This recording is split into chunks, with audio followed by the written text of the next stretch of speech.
जय श्री महाकाल भक्तों।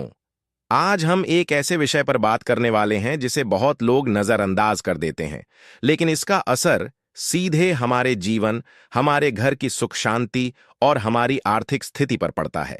हम बात कर रहे हैं घर में रखी जाने वाली मूर्तियों की।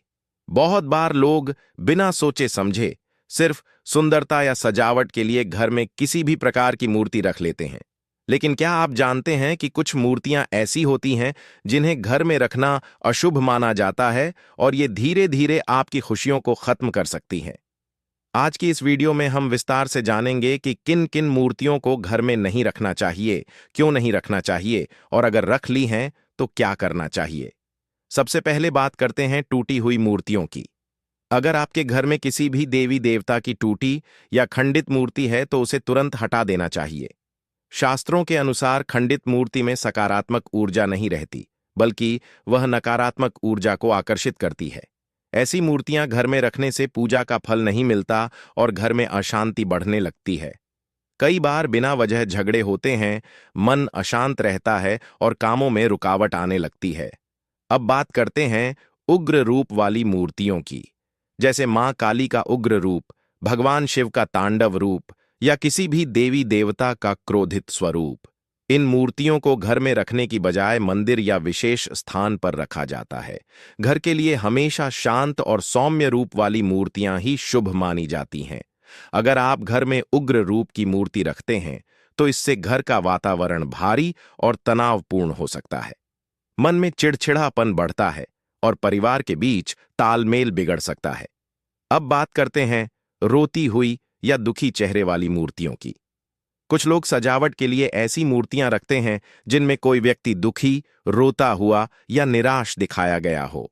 ऐसी मूर्तियां घर में नकारात्मकता फैलाती हैं और धीरे धीरे घर के लोगों के मन पर भी इसका असर पड़ता है।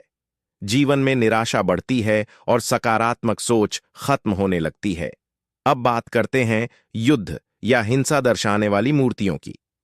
अगर आपके घर में ऐसी कोई मूर्ति है जिसमें लड़ाई, युद्ध या हिंसा दिखाई गई हो तो उसे तुरंत हटा दें। ये मूर्तियां घर में कलह और तनाव को बढ़ाती हैं।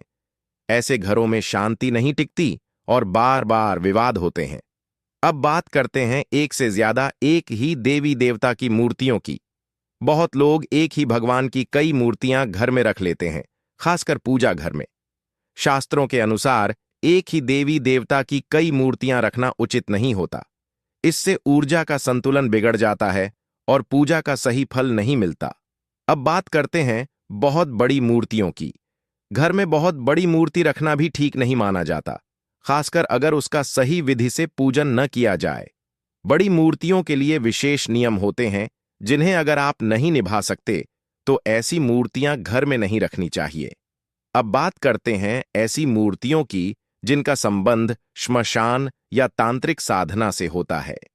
जैसे कुछ विशेष प्रकार की मूर्तियां जो केवल साधना के लिए होती हैं, उन्हें आम घरों में रखना अशुभ माना जाता है।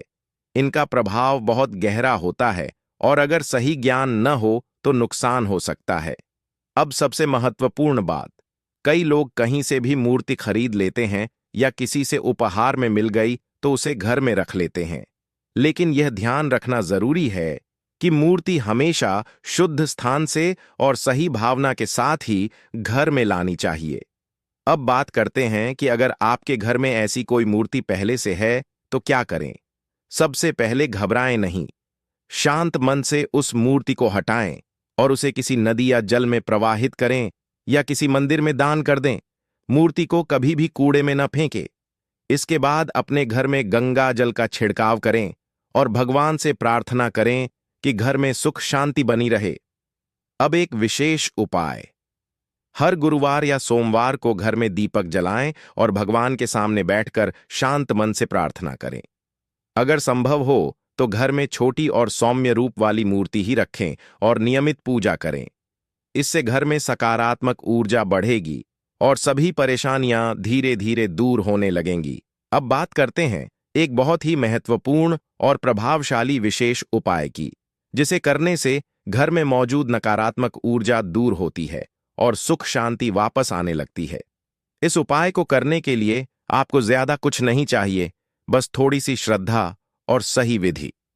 सबसे पहले सोमवार या गुरुवार का दिन चुनें। सुबह जल्दी उठकर स्नान करें और साफ कपड़े पहनें। इसके बाद घर के मंदिर या पूजा स्थान को अच्छी तरह साफ करें। अब एक तांबे या पीतल के पात्र में साफ जल लें और उसमें थोड़ी सी गंगा जल मिलाएं। अगर गंगा जल उपलब्ध न हो तो साधारण जल में तुलसी के पत्ते डाल सकते हैं।